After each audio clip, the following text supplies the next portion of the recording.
Get ready to dive into the comic book realm where heroes rise and villains take the helm. We're here to dissect the stories and the art. On source material, we tear the panels apart. What is going on, everybody? Welcome to a new episode of Source Material. It's going to be me, it's going to be Mark Radlich, and we're going to be discussing a new trilogy of episodes here, breaking down Lois Lane, Enemy of the People. And without hesitation, let's go ahead and get right into the discussion. Into the first four issues here of Lois Lane, Enemy of the People. This is written by Greg Rucka, Michael Perkins on art, Simon Boland on letters, and colors by Paul Mounts, Gabe Altabe, and Andy Troy on colors. So you picked this up at Ollie's, right? Yeah. No, this might not have been an Ollie's. This might have really? been... Yeah, no, this might have been a Books A Million. Oh, so okay. In fact, I can almost guarantee it was a Books A Million because, first of all, Ollie's, I mean, this came out, let's see. 2019. Yeah, but I'm saying... Oh, the trade probably came out in 2020, 21. The trade has to have been fairly new. Released November 24th, 2020. There you go. Okay. All right. Yeah, that's real quick. Yeah.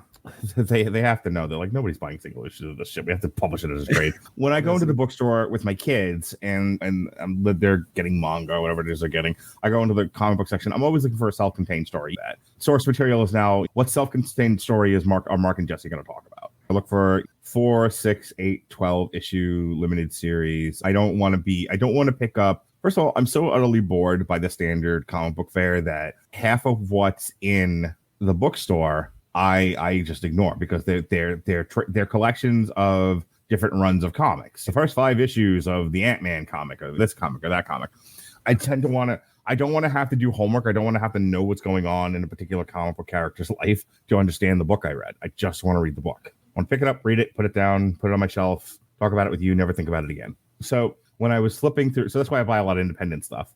So it's why I read a lot of Aftershock, or I read some of the other smaller publishing houses, Billionaire Island, shit like that. So one of my favorite things we ever talked about.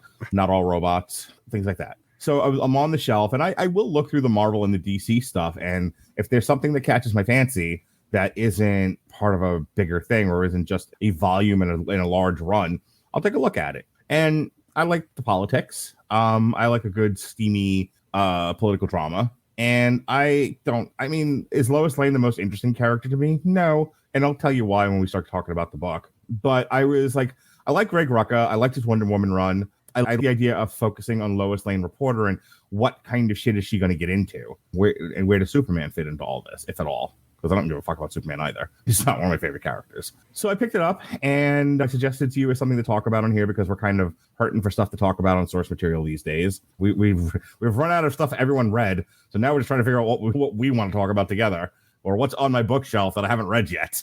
So my point is this seemed like a kind of pulpy story that I would watch a movie of. And if I would watch a movie of it, why wouldn't I read a book of it? And that's where we're at. Okay. All right. Yeah, Greg Rucka. I think when we were going through because you listed off a few books and we were picking what we wanted to read, Greg Rucka is the name that stands out to me. So I was, let's read a Rucka book, see what he does on those. I mean, is it going to be good? Is it going to be bad? I don't know. We just knew it was going to be, just like you said, there was going to be a lot of drama that was going to be involved. Not a whole lot of superheroics.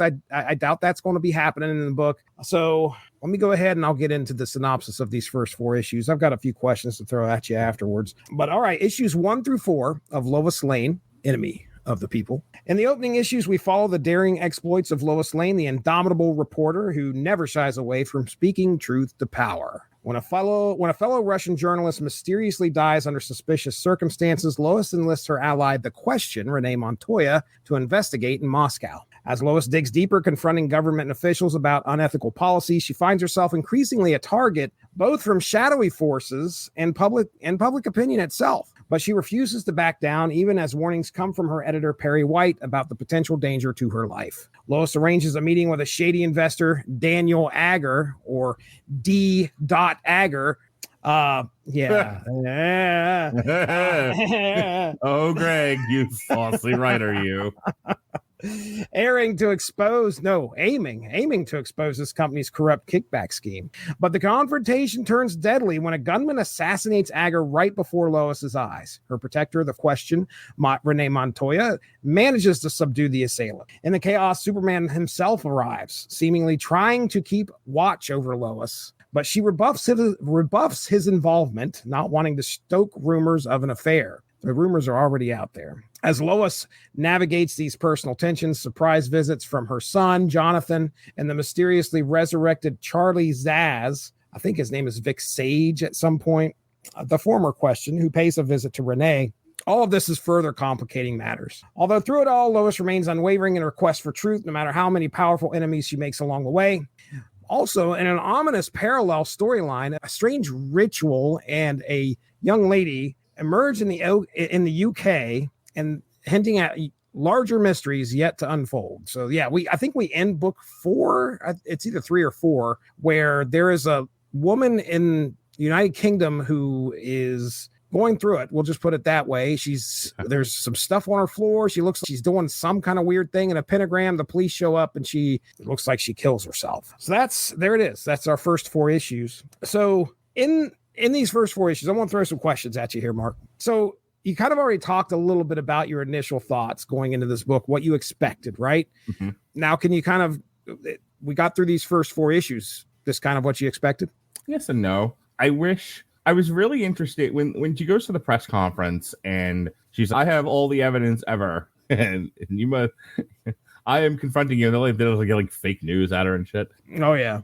I was interested in that. This was clearly like written in the shadow of the Trump administration. Greg Rucka had some concerns. Oh yeah, with the way politicians interact with press. It's funny. Robert and I were talking recently about Civil War, and Robert's criticism of Civil War was the treatment of reporters as if they are angels sent from God to do his work. And let's clarify here so people, our comic book fans, understand that you are not talking about the movie and you are not talking about the comic. You are talking about the recent movie that has nothing to do with comics.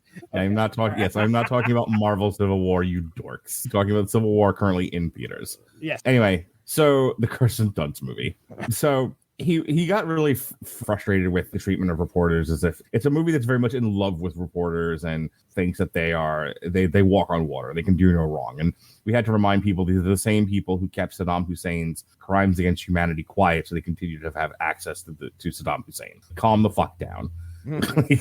These are the same people who, one of them frequently made up quotes and wholesale stories, then got Jason Blair, and then got caught, and then wrote a book called, and this is my favorite bit of cognitive dissonance I've ever seen. This man breaks every rule of journalism, gets caught doing it, then writes a book blaming his bosses called Burning Down the Master's House.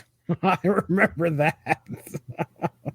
So let's calm the fuck down on how great journalists are.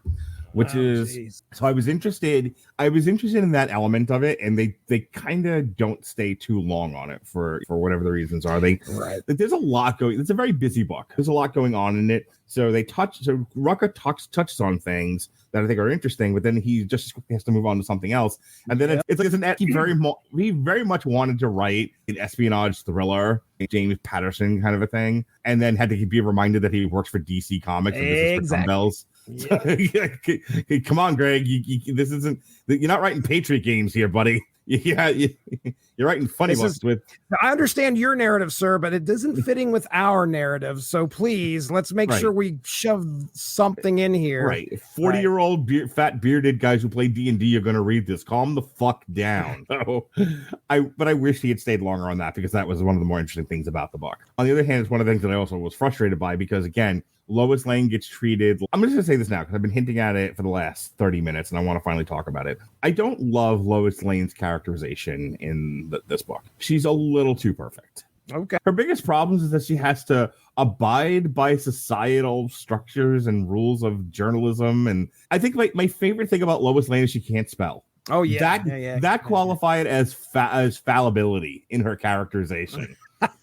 She can tell. She has Superman by the leash. He's very much, I don't want to piss you off, dear. He is very much afraid he's going to burn the fucking meatloaf and get slapped around by this dainty woman. Everyone she runs into, she is just too perfect. She is too confident. This woman, I'm surprised they didn't have, when they shot at Agar, I'm surprised they didn't have her stop the bullet with her teeth. But she can't spell, so isn't she cute? Isn't she imperfect? This genius devil-may-care reporter also thinks brutal is spelt with 2 O's. Sure. I'm not gonna say I dislike the story as a whole, but there's definitely parts of it where I'm just like, Yeah. She's this close to being a Mary Sue. As I was getting my questions together today, I knew that was going to be a criticism that you had about this book because I'll be so well. Oh, well, I knew the strong woman ain't need no man was going to come up. I knew I had a feeling that the fact that she was fairly infallible would come up as well. I have to agree with you on those points because she definitely is perfect to a fault. Although she does make some mistakes. I think a lot of what it is Rucka's trying to get across that this is the drive of Lois Lane. She knows so much. She can't disclose everything or she'll put a bunch of people in danger. Her sources need to be protected, blah, blah, blah. And then as we get later on in the series here, I think as we enter the third act here, we're going to find out that she may think of everything ahead of time, but then sometimes she isn't exactly as perfect as she thinks she is. And she makes a few mistakes. If you get your press credentials revoked, you're going to get fired. It reminds me of like a Bill O'Reilly interview with George W. Bush. And there was criticisms of Bill O'Reilly that he didn't press him. Did he ask George W. Bush tough questions? Sure. When George W. Bush, if he asked him, there wasn't going to be weapons of mass destruction in Iraq, and would you have gone anywhere or whatever? He asked him pointed tough questions, and George W. Bush said, look at me, and like, what's Bill O'Reilly supposed to do at that point? And that was kind of his thing. Is I understand the criticism, but like, what do you want me to do? Leap across the fucking chair? Right. There's not much you can do. Like, fucking like Bill O'Reilly's not going to grab President George W. Bush by the fucking by the scruff of his neck and be like, "Where's the trigger?" He's not going to do that. Right. So if part of your job is to be part of the press corps for the White House, and you are such an asshole, you are such an unprofessional bag of dicks that you get revoked, you get yourself tossed out of the press corps. You're going to get fired. Like, yeah, you're not going to be able to do anything at that point. I mean, walk in, Lois, you're just too tough. You're just, Lois, your dick is bigger than everybody in the DC universe. Big swinging dick, Lois Lane. It doesn't work that way. No problems with you. Yeah. And so, like I said, I don't want to criticize too much Greg Rucka, but I do think Greg Rucka is a little too in love with Lois Lane. Okay. All right. That's fair. Renee Montoya, the question, her sidekick, I guess you would say, in this book, her pal, yes. her partner in justice. What'd you think? I mean, it's Renee Montoya, the question. Did you have any opinion? I mean, if you're trying to fill out your character list with this is again a very street level starter kind of book. So you can't be throwing like Firestorm and Green Lantern in there. It's bad enough they have to find ways to write out Superman. If you start throwing in too many other weirdo characters, you're gonna have problems. It's gonna be why can't this be more easily solved with the characters you've got? So the question, I don't really know what her powers are, but I really don't. I don't think she. I mean, I could be wrong, but I don't think she has any. I think she can wear the mask, and she's just. But I don't know. Does the mask do anything? I don't think so. This isn't a big head situation. We aren't going back to Stanley Ipkiss or anything like this. I believe she puts the mask on. You just can't see her face, and she investigates, and she is a super spy, kind of. That's okay. My guess. Then she very much fits in with the motif of this book. Okay. And I agree. I mean, I would say a fair amount of DC writers look at the cast of characters, look at Renee Montoya and go, okay, she's a chick, she's Latino, she's a cop, she's gay, she checks a lot of boxes. Let's make her do some fun stuff. And then they gave her a superpower. They made her the question. Cool. Like, I don't really have a problem with it. I don't think it's super interesting, but I also don't have a major problem with it enough to be super critical. We did get what I felt was probably one of the first editorial notes maybe that you were kind of mentioning earlier, where the previous question showed up, Vic Sage or Charles Zaz or whatever his name is. I'll ask you just point blank. Did you know what the fuck was going on when he shows up and No. him and okay, all right. I'm going to tell you right now, there's some of this that I was kind of speed What reading the fuck? through. Right. Yeah, well, part of it was like I started at 6:00 tonight, or 6:30, and I wanted to make sure I had it. Yeah, fucking 2.5 hours. Yeah, so there was some stuff where I'm just like, I don't know what's happening, and Jesse will just have to cover for me. Fair enough. Well, yeah. The original question shows up and apparently had died. She talks, Renee, when she's sitting at the diner with him, says that, hey, you died in my arms. I watched you die. How are you still alive? So, yeah, there's that. All right. Last thing I'll bring up here, we'll talk about, I want to get your opinion on. You kind of already alluded to how Clark Kent seems very mild-mannered around Lois Lane, but what do you think of this relationship between her and Superman / Clark Kent? I don't have a major problem with it, if only because they've always written Superman as being overly enamored with Lois. I think the idea that he very much wants to keep her. I keep thinking of like his characterization in Injustice. He is madly in love with this woman, and he would have done anything to save her, and he's wrought with guilt and rage when he's tricked into murdering her. I was thinking about that iteration of Superman, and that's not too far from this one, because we talked about all it takes is one bad day, and everything that you are utterly unravels, and you either can be Job or you can be Superman from Injustice. That's all right there. It's in the subtext. He is very much like, I'm gonna kill anyone that looks at you cross-eyed. Right. Someone catcalled you, I'm gonna rip his fucking head off. Now Superman. That happens in this book. He turns his head. He is pissed that people are talking about her. I think right in the first few pages, it's Clark and her walking, and somebody calls her a slut, I think, or a whore, or something along those lines. And he's ready to go, Homelander. He's like ready to hold that motherfucker. Right, dude. Yeah. But she doesn't want any of that. No, she's a busy businesswoman who don't need no man. She does not want any of that. It's an interesting dynamic because, and it's explored throughout the book about how she can say, I don't need your help. And he is the one man that if you were in danger, you want by your side. And she is all about saying, no, I don't need it. I can take care of this. And apparently they've been doing that for many years, many comic book years, to where they have this bond. And even though he's always there, and I guarantee you, he's always got his super hearing attuned to whatever her voice is, just in case he needs to be there in a second. I'm making somewhat light of it, but I do think there's an element of she humanizes him. I think Superman, I mean, again, imagine the ego, imagine the psyche that would develop if you were invulnerable and nothing can ever hurt you except some sort of alien rock that is not commonly found around the world. Kind of tough to find it. Someone has to go out of their way to really hurt you. And so for Superman, it's like, I can, so why don't I? I can, so why don't I? I can just make things happen. I can just do them. It's one of the things I really liked about Man of Steel, where I think Jor-El talks to Henry Cavill and tells him, you can't constantly be getting involved in human stuff. You got to let these people live. They'll become too dependent on you if you. And I want to say this is covered in the Dawn of Superman as well. With I was two places Jor-El on that. Right, Marlon Brando, where he's like, don't become so involved with the human race that you're doing everything for them. They'll become too overly reliant on you, and they won't grow and evolve the way that they should. They'll actually hurt these people more than help them. And I think she's one of the influences on his life that keeps him from doing that, because I think that's a knee-jerk reaction for him. Think about your kids, right? You're their parent. You love them. You want to protect them. So you tend to helicopter and lawnmower. And you have to remember that hurts kids more than it helps them. And so you got to let them pull the TV on themselves. You got to let them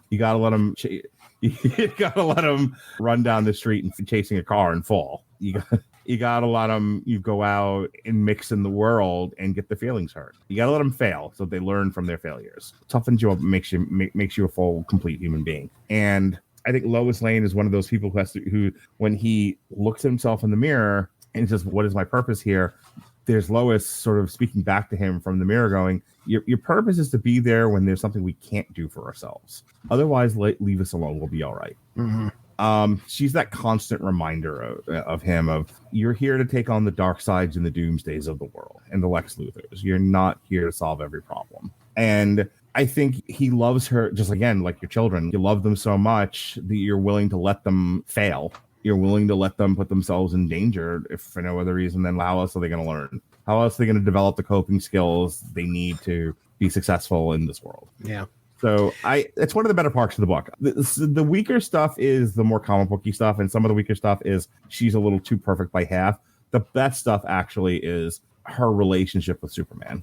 Yeah. Yeah, you get to see a lot of how much trust there is between the two. She's leading a pretty dangerous life, so it is. I imagine it's got to be tough for Superman to be okay. I'm going to let you do your thing, and it's not like he just checks in on her once. There's plenty more times throughout the book where he's, "You sure you don't want me to go get this bad guy?" And she's like, "Oh, I've got it." But she's also weak for Superman. It's actually kind of cute. There's a bit in the book. I'm skipping ahead, but there's a bit in the book where Superman shows up and he did something that annoyed her. And so he's like, "You're taking me flying, so I forget about this, aren't you?" Yeah. I am. He knows. He knows. He knows where her bread is buttered, and he butters it up. Oh yeah. And she loves it. For every busy businesswoman who don't need no man, there's an element of them that wants to be. It's funny. I saw a TikTok on this, which is, "I want a man who takes care of me." Well, then you have to submit to him. Like, submit. I don't want to do that. Well, then how are you going to let a man take care of you then? You can't have it both ways. Right. And so Lois Lane, who's a big, strong woman who don't need no man, has these moments of "Oh, Clark." "Oh, Superman." How do I stay mad?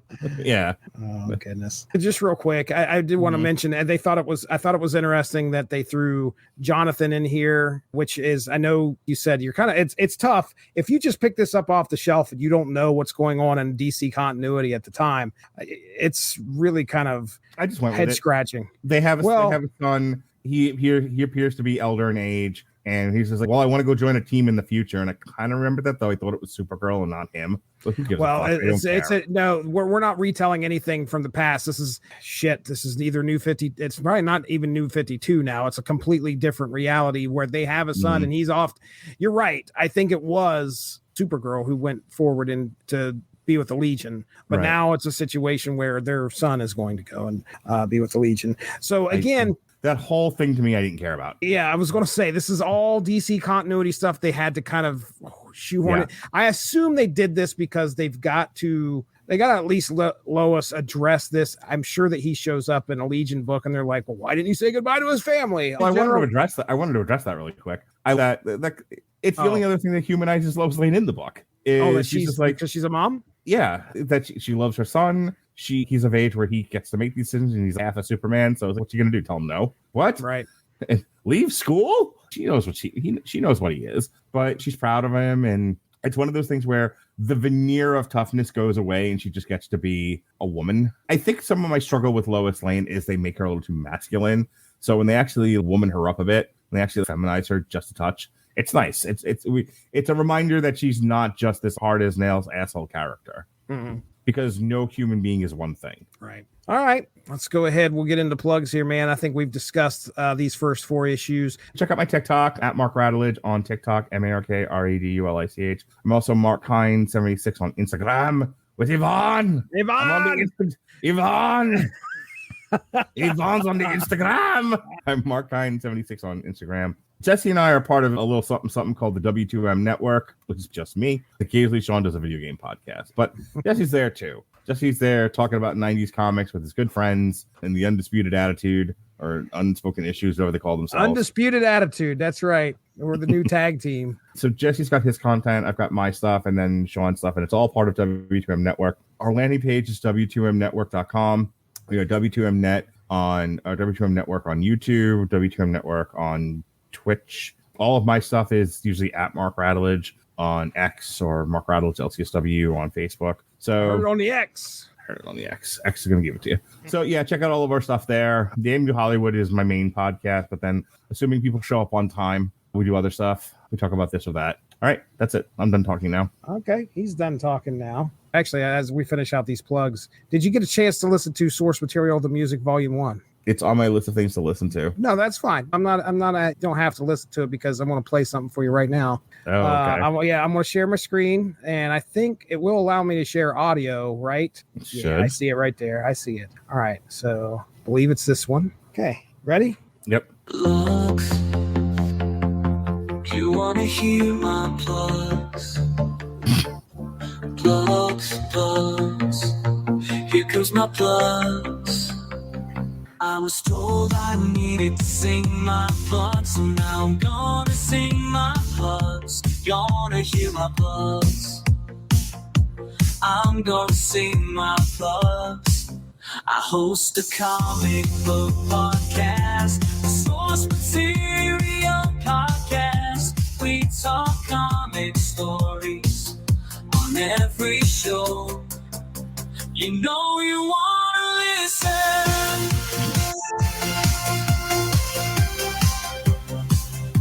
You can't say no.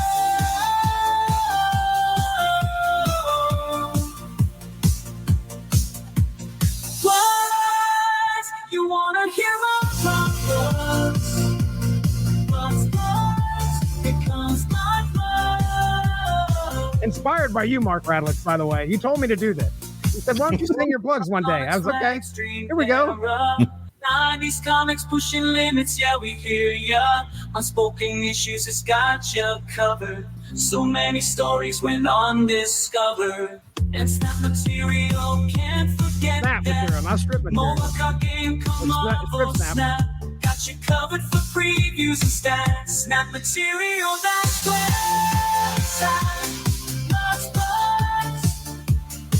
You wanna hear my plugs? There you go, Mark Radlich. Now, the only reason I made you listen to that is because if you don't listen to Source Material, the Music Volume 1, at the very end, I forgot that I had one more song to play. And I was like, shit, I've got a whole thing that Mark told me to sing my plugs one time. That night before I went to bed, I created that song. Why don't you sing your plugs? I said, what? I'll do that. And so there you go. I sung my plugs. I will not live forever, but I can die content, even with everything that's happened to me over the years. Okay. I can die content knowing that I have influenced you the way that I have. Oh, yes. Yes, absolutely. I have changed your life for the better, Your legacy lives on here in the Starcher household. That's for damn sure. Thanks for joining us. All of this would not be possible without W2Mnet.com, so make sure to seek them out for more podcasts. If you enjoyed what you heard today, please feel free to share, and we look forward to entertaining you again soon.